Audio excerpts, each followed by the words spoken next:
Si Kristo'y muling nabuhay.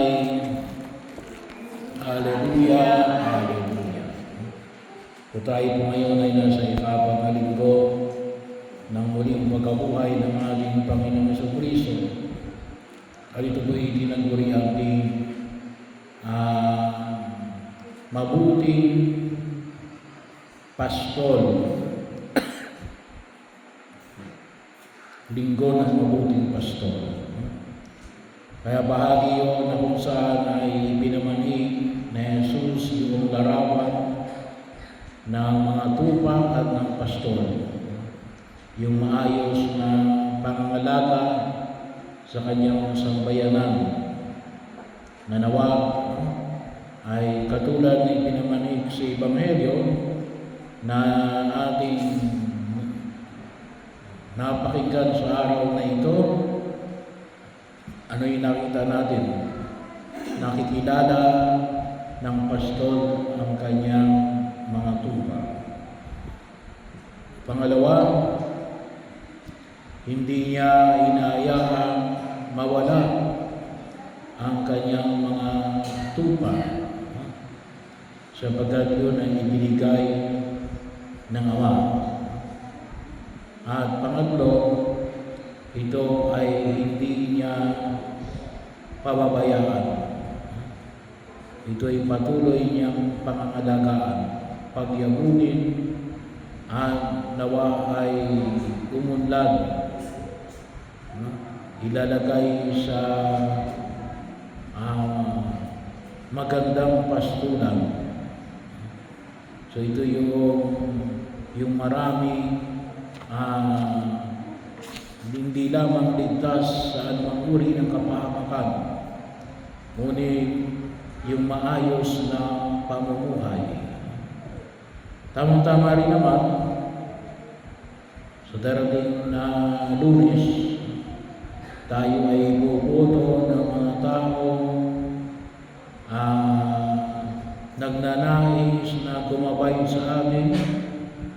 Ito yung mga itinuturing natin mga pastol sa larangan ng pamamahala, yung gobyerno na nawa ay silang mga mamumuno para tayo ay tipunin at ihatid sa mas magandang buhay, mas maayos na buhay, mas masaganang buhay. Kaya din po, sabi nga nito ay nakikilala ba kayo ng inyong mga iboboto? Maaaring nakikilala natin sila, pero ang tanong ay nakikilala ba tayo? Napakahalaga po yung pagkakilanlan. Kaya kalimitan, dahil sa mga hindi naman nagpakilala, hindi kalimitan muna, hindi nakikilala, kamag-anak o pakilala.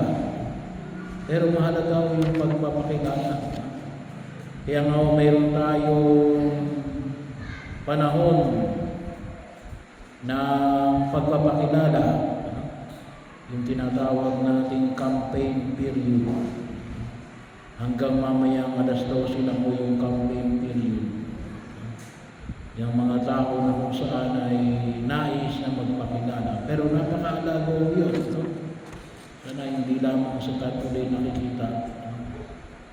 Pero yun, bahagi yun. Kinakailangan kilalanin ninyo yung inyong mga iboboto sapagkat sila yung mamumuno sa atin.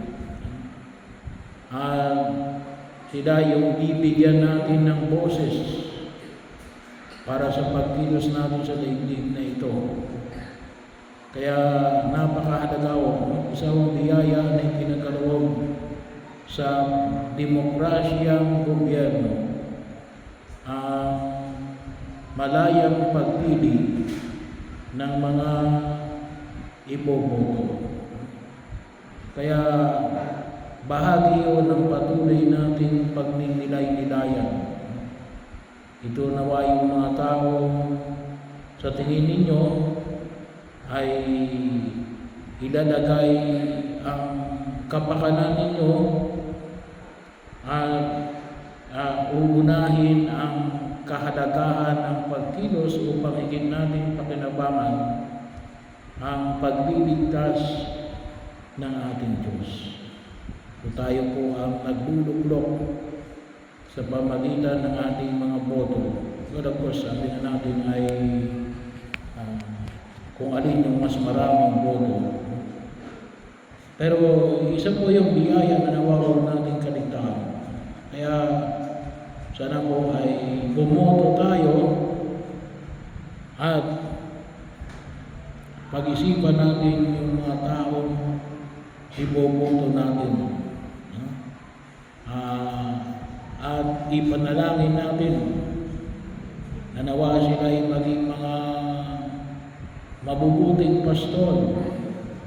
Hingin din natin ang panalangin ng Espiritu Santo na gabayan tayo sa ating mga iboboto. Kasi sila yung mga ngalaga sa ating bayan. Kaya hilingin natin yung paggabayan ng Espiritu Santo. Bukas yung 8:30 Mass ay inanyayahan natin yung lahat ng mga kandidato na makikisa sa banal na pagdiriwang ng misa bukas, upang sa ganoon ay hingin natin yung biyaya ng Espiritu Santo na kung sakaling sila ay papalarin, ay sana nga ay sila ay maging tunay na mabubuting mga pastol na nangangalaga sa kapakanan ng mamamayan ng pangil upang sa ganon ay makita natin yung tunay na ikaayos ng lipunang ginagalawan natin. Bahagi yun. Kaya napakahalaga ng ating mga panalangin. So, at bahagi rin nito ay ipanalangin din natin, no? Kasi ngayon ay mga mothers, mga nanay, mga itinuturing na mga pastora ng tahanan. Idinadalangin din natin na nawa ay tunay na magampanan nila yung pangalaga bilang isang mabuting mga ina ng tahanan. At patuloy tayong magpasalamat sa ating mga nanay.